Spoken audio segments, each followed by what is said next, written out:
गोरी बहन की शादी। विद्या बेटी, ये ले, ये साड़ी पहनकर तैयार हो जा। ये बादामी रंग तेरे गोरे रंग पे खूब खिलेगा। और हाँ, अच्छे से मेकअप करना ताकि लड़के वाले तुझे देखें तो देखते ही रह जाए। ठीक है मेरी प्यारी माँ। तभी बाहर से कांच टूटने की आवाज आती है। मालती गुस्से में बौखलाकर बाहर आती है जहां कंचन पोछा लगा रही थी। मालती को देखते ही कंचन सहम सी गई। क्यों री काली करमजली, आज मेरी बेटी के लिए कितना बड़ा दिन है। तूने जानबूझकर इस शुभ घड़ी में कांच तोड़ दिया। नहीं माँ, मैं तो पोछा लगा रही थी, गलती से गुलदस्ता गिर गया। कहते हुए कंचन कपकपाई जा रही थी क्योंकि उस दिन बड़ी ठंड थी। क्यों री, हाथों में जान नहीं है क्या? खाने को तो 10-10 रोटी एक बार में खा जाती है। अच्छे से पोछा लगा, फर्श एकदम चमकना चाहिए, और उसके बाद चाय समोसे नाश्ता भी बना देना। ये कहते हुए मालती जानबूझकर उस बेचारी के पैरों पर से चढ़कर चली जाती है, जिससे कड़ाके की ठंड के मौसम में उस बेचारी की चीख निकल जाती है। माँ, माँ मेरा हाथ कंचन के साथ ऐसा जुल्म होता देखकर बिछौने पर लकवे में पड़े वासुदेव की आंखों से टप टप आंसू चूने लगते हैं। थोड़ी देर में वसुंधरा अपने बेटे कार्तिक के साथ विद्या को देखने आती है। तभी कंचन चाय नाश्ता लेकर परोसती है। आंटी जी नाश्ता। मालती जी, ये लड़की कौन है? जी ये इस घर की नौकरानी है। ये सुनते ही कंचन की आंखों में आंसू भर आते हैं। वो लड़के वालों के बीच से जाने लगी। तभी विद्या ने कहा, कंचन जरा रुक। माँ जी, ये इस घर की नौकरानी नहीं बल्कि मेरी बहन कंचन है। विद्या के शब्दों में कंचन के लिए एक बड़ा मान था। बड़ा प्यार है दोनों बहनों के बीच।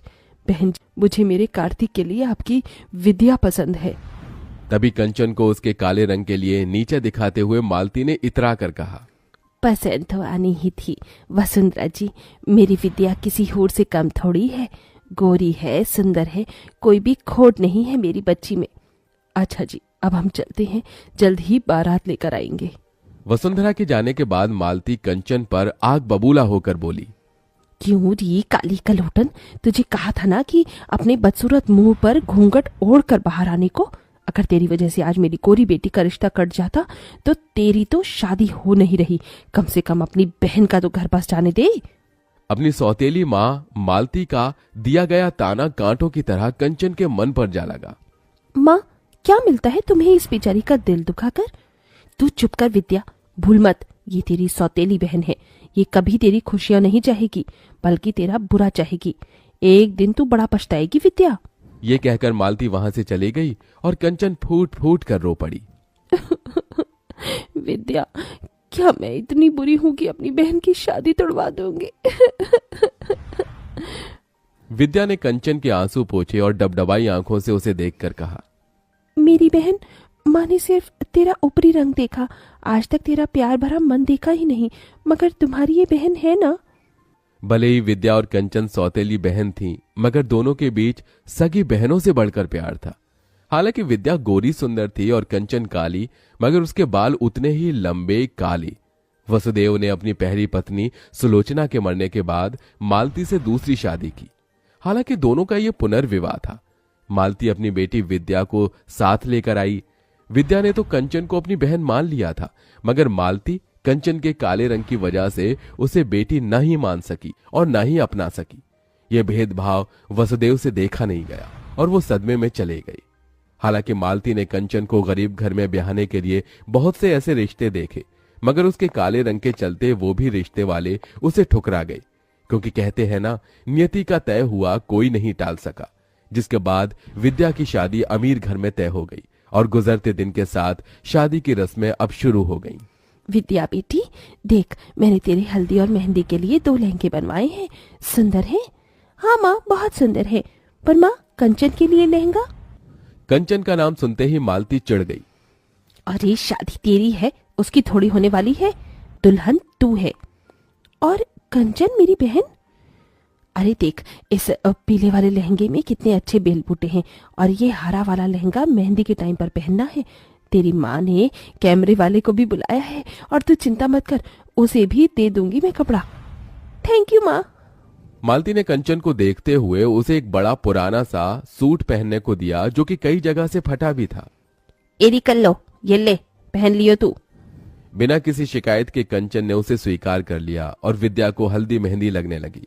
पड़ोसनों ने गाना बजाना भी शुरू कर दिया। हल्दी लगाओ रे, तेल चढ़ाओ रे, बन्नों का गोरा बदन चमकाओ रे। मेरी बच्ची कितनी सुंदर लग रही है। अरे मालती, अब क्या विद्या को हल्दी में ही नहला देगी? और क्या, रज रज के हल्दी लगाऊंगी, तभी तो मेरी विद्या का गोरा रंग खिलेगा। सबने बारी बारी से विद्या को हल्दी लगाई, मगर कंचन एकदम पीछे खड़ी थी। कंचन, तू अपनी बहन को हल्दी नहीं लगाएगी? आना, दूर क्यों खड़ी है? तभी मालती ने कंचन को हल्दी लगाने से रोक दिया। क्या हुआ माँ, तुमने मुझे रोक क्यों दिया? क्योंकि मैं नहीं चाहती कि तू अपने इन मनहूस काले हाथों से मेरी बेटी को हल्दी लगाए। कहीं मेरी बेटी का रिश्ता टूट गया तो? इतना अच्छा घर द्वार मिला है। मालती के साथ सभी पड़ोसन भी कंचन पर ताना कसने लगी। ठीक कह रही है मालती, अरे ये तो है ही अभागिन, दुनिया में आते ही माँ को खा गई। वही तो, इसे तो इस शादी के शुभ रस्मों से भी दूर ही रखो, इसकी काली नजर न लग जाए। होने वाली दुल्हन को वैसे भी इतनी गोरी और सुंदर जो है। बस बहुत हुआ। मैं मानती हूँ कि मेरी बहन का मुझे हल्दी लगाना मेरे लिए शुभ है। कंचन, मुझे हल्दी लगा। कंचन ने अपनी गोरी बहन को हल्दी मेहंदी लगाई, तभी कुछ हल्दी उसके चेहरे पर लग गई। हे राम, ये तो अपशकुन है, दुल्हन की हल्दी इसे भी लग गई। कंचन उस हल्दी को धोने लगी, तभी रुक जा कंचन, कहने दे इन्हें जो कहना है। मेरे लिए ये शुभ शगुन है। मुझे तो डर है बहना, कहीं ये कल्लो अपनी बहन की शादी काट कर खुद ना दुल्हन बन जाए। ये सुनकर तो जैसे मालती के मन में डर बैठ गया। शादी का दिन भी आ गया। कंचन विद्या के लिए खुश भी थी और उदास भी। विद्या, आज तू अपनी इस अभागन बहन को छोड़कर ससुराल चली जाएगी और मैं इस घर में तेरे बिना अकेली रह जाऊंगी। तभी दुल्हन बनी विद्या अपने बालों में से थोड़ा गजरा निकालकर कंचन के बाल में लगा देती है। इस गजरे में तो मेरी बहन के लंबे काले बाल एकदम कह ढा रहे हैं। इतने में बारात आ जाती है। तभी मालती कंचन को अपने पास बुलाती है। माँ, आपने बुलाया? हाँ कंचन, तू अपनी बहन से कितना प्यार करती है? अचानक ये सवाल क्यों माँ?